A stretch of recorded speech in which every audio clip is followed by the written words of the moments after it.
Vai. Certo, Marinha Francesa. A frota sombra de Putin não tem mais passagem segura. As rotas do Golfo de Tallinn ao Canal da Mancha, de Gibraltar a Suez estão fechadas. E o Mediterrâneo se transformou em uma prisão completa para a frota sombra durante esta temporada de caça. A França acabou de fechar a rota de energia da Rússia de Gibraltar a Suez na manhã de 22 de janeiro. Sem tiros de advertência, sem nota diplomática de condenação, intervenção direta e apreensão. Um gigantesco petroleiro russo transportando centenas de milhares de barris de petróleo contrabandeado foi capturado em águas internacionais por uma incursão ao amanhecer por comandos franceses. Poucos dias antes, a Itália também havia apreendido um navio russo escondido sob documentos falsos. A polícia italiana acorrentou um navio russo gigante carregado com metal ao porto, cortando a artéria de exportação de Moscou. França e Itália, unindo forças, fecharam o Mediterrâneo para os navios fantasmas russos. Agora, não há para onde correr, nenhum porto para se esconder. O enorme gasoduto de energia de 100 bilhões de dólares que mantinha a economia da Rússia à tona desapareceu, bem no meio do Mediterrâneo. O aspecto militar do incidente sinaliza uma mudança fundamental na doutrina marítima da OTAN. Ao amanhecer de 22 de janeiro, o que aconteceu ao largo da costa de Gibraltar, o portão estratégico para o Mediterrâneo, não foi uma verificação padrão da guarda costeira. Foi uma operação de contenção naval pré-planejada. O navio-alvo, o MT Grant, parecia no papel ser um petroleiro comercial inofensivo, ostentando a bandeira das Ilhas Comores. No entanto, o destino do navio foi selado dias antes de entrar em Gibraltar, quando foi detectado no radar do navio da Marinha Real Britânica HMS Dagger. A inteligência de sinais britânica e americana, ou SIGINT, havia registrado segundo a segundo as manobras digitais que o navio realizou para ocultar a verdadeira origem dos 850 mil barris de petróleo bruto que havia carregado em Murmansk. O navio acreditava que tinha perdido seu rastro navegando no escuro, ou seja, desligando seus transponders AIS. No entanto, para a rede de vigilância baseada em satélites da OTAN, isso foi equivalente a acender uma lanterna no escuro. Helicópteros lançados da Marinha Francesa e barcos táticos se aproximando do mar visaram o navio não nas áreas cinzentas do direito internacional, mas diretamente com acusações de violação de sanções e de navegar sob bandeira falsa. A cena que recebeu os comandos quando embarcaram no navio resumiu o estado crítico da frota sombra: equipamentos negligenciados, tripulantes russos e estrangeiros em pânico, e mais importante, um saco cheio de documentos falsos usados para ocultar a verdadeira identidade do navio. Certo, Marinha Francesa. 850 mil barris de petróleo. Esta quantidade equivale a aproximadamente 65 milhões de dólares em dinheiro ao valor de mercado. Era certo que Putin usaria esse dinheiro para financiar mísseis e drones para a frente ucraniana. No entanto, esse dinheiro não está atualmente nos cofres do Kremlin. Está nos armazéns de apreensão do porto de Marselha, na França. Talvez tenha sido uma ironia do destino o navio se chamar MT Grant, porque com esta operação, a França roubou não o Natal da Rússia, mas o seu futuro. Esta intervenção destruiu a armadura de imunidade da frota sombra. Enquanto a França segurava o portão ocidental, a Itália havia realizado uma operação muito mais técnica e sofisticada no Mar Adriático apenas uma semana antes. A polícia financeira italiana, com sua incursão do navio cargueiro com bandeira de Tuvalu, Easy-Race, no porto de Brindisi, expôs uma frente pouco conhecida, mas crítica da guerra, as guerras de metais. Para a Rússia, as exportações de metais são uma fonte de renda tão vital quanto o petróleo. Aço, ferro, alumínio, estes são tanto fontes de renda quanto cartas que a Rússia possui na cadeia de suprimentos global. No entanto, ao parar este navio, a Itália expôs a máscara de comércio civil da Rússia. Os detalhes técnicos da operação provaram a impotência da Rússia. Quando a unidade de crimes cibernéticos italiana embarcou no navio, sua primeira tarefa foi apreender o registrador de dados de viagem do navio e o sistema de exibição e informação de cartas eletrônicas. Capitães russos tentaram fazer o navio parecer estar em outro lugar desligando seus dispositivos AIS ou enviando dados de posição falsos.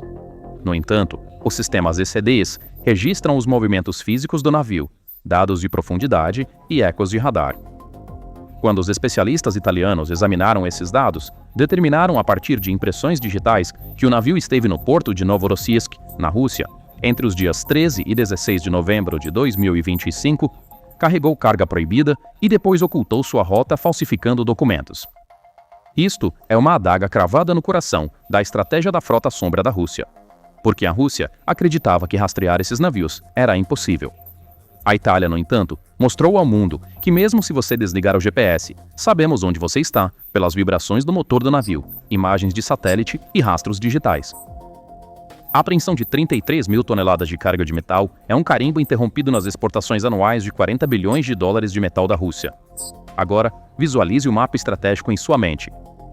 Onde está a linha vital da Rússia para o comércio marítimo? O Estreito de Bósforo é uma passagem para navios que saem do Mar Negro, mas a verdadeira saída é o Mediterrâneo. Existem 2 portões para abrir para os oceanos a partir do Mediterrâneo, Gibraltar no oeste e Suez no leste. Este movimento coordenado pela França e Itália não é uma coincidência. É a declaração de uma parede invisível de 3.000 quilômetros que a OTAN teceu através do Mediterrâneo. A França, em cooperação com a Espanha, trancou o portão ocidental. A Itália bloqueou o Mediterrâneo Central ao controlar os canais da Sicília e do Adriático. No Mediterrâneo Oriental, a presença da Grécia e dos Estados Unidos em Creta está reduzindo o espaço de manobra para os navios russos. 65% do petróleo russo deve usar este corredor para chegar aos mercados asiáticos. Então, há uma alternativa? O Mar Báltico já se tornou um lago da OTAN. A rota do Mar do Norte está apenas parcialmente aberta durante os meses de verão e é logisticamente inadequada. A única opção restante é que os navios circunnaveguem o continente africano.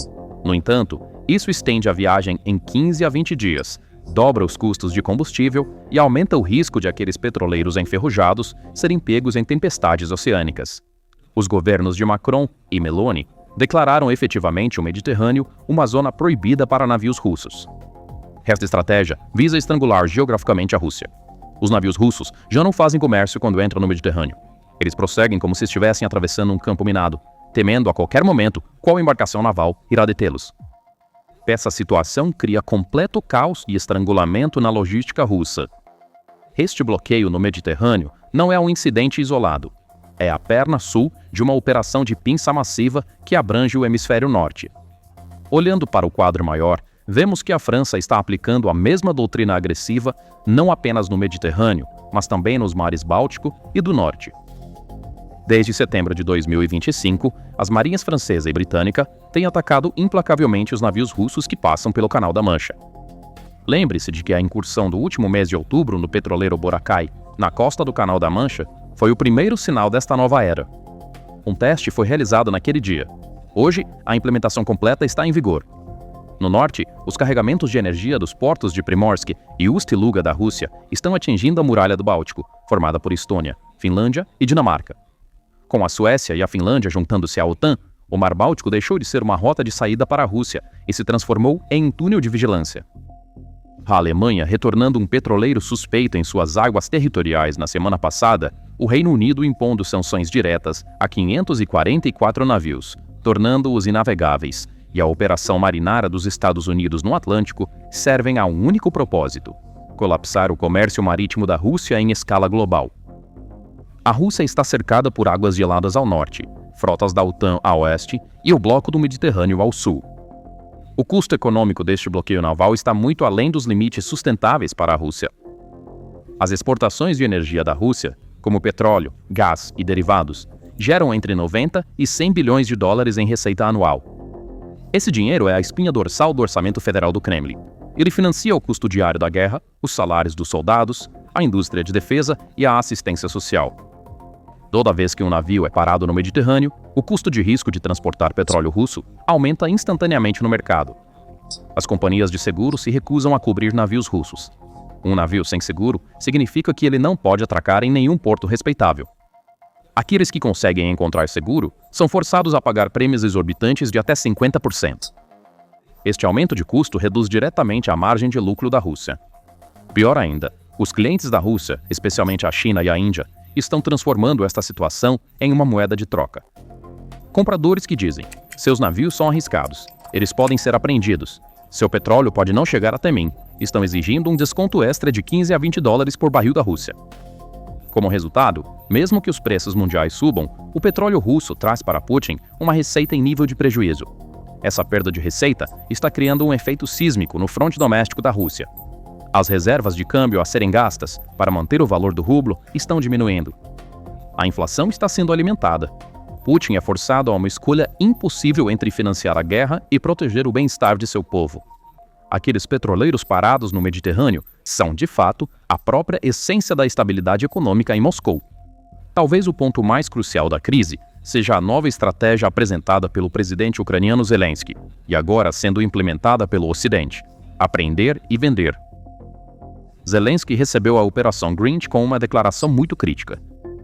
Apreender os navios não é suficiente. Não seria justo apreender e vender o petróleo transportado por esses petroleiros e dar o produto à Ucrânia? Os advogados estão atualmente preparando o terreno para isso. Se a França e a Itália leiloarem os 850 mil barris de petróleo e 33 mil toneladas de metal que apreenderam e transferirem os lucros para o Fundo de Reconstrução da Ucrânia ou para compras de armas, seria a maior ironia estratégica da história. O petróleo de Putin será vendido e retornará ao exército ucraniano como balas e drones. Essa situação é o auge do conceito de guerras de direito marítimo. O sucesso deste modelo lançou não apenas a Rússia, mas também o Irã e a Venezuela, que usam métodos semelhantes, em um estado de pânico. A estratégia de atirar, apreender e vender navios suspeitos que se aproximam de portos ocidentais não é mais apenas uma teoria, é uma realidade operando no Mediterrâneo. Então, qual foi a resposta do Kremlin a esta situação? Impotência e ineficácia. O Ministério das Relações Exteriores da Rússia acusou a França de pirataria e ameaçou com as consequências mais severas. No entanto, no terreno, não há nada que a marinha russa possa fazer no Mediterrâneo, que se tornou um lago da OTAN.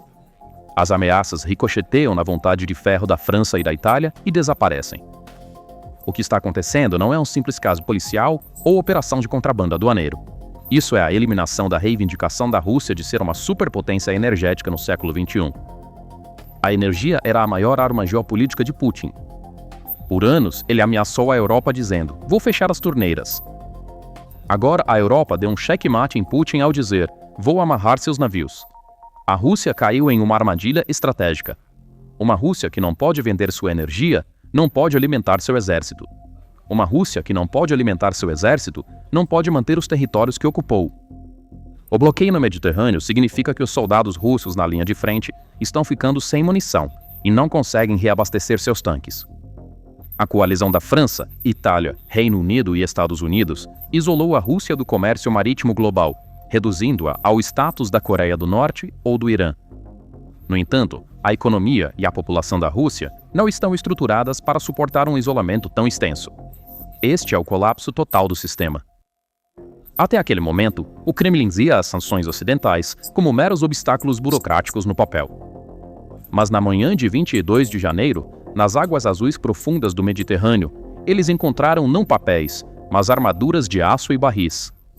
Esses navios acorrentados em Marsella e Brindisi não são apenas pilhas de metal. São monumentos ao naufrágio da arrogância imperial da Rússia, sua mentalidade de "as regras não se aplicam a nós". Esse enorme gasoduto de energia de 100 bilhões de dólares foi fechado, para nunca mais ser reaberto. A visão de Zelensky agora é a realidade no terreno. Os próprios recursos naturais da Rússia estão se transformando em armas que anunciam sua própria ruína. Os mares acabaram para Putin, os oceanos estão fechados e o Mediterrâneo entrou para a história como o cemitério da Frota Sombria. Então, o que você acha disso? Por favor, compartilhe seus pensamentos nos comentários. Para se manter informado sobre as análises especiais da PPR Global, inscreva-se no nosso canal e não se esqueça de ativar as notificações. Obrigado por nos escolher.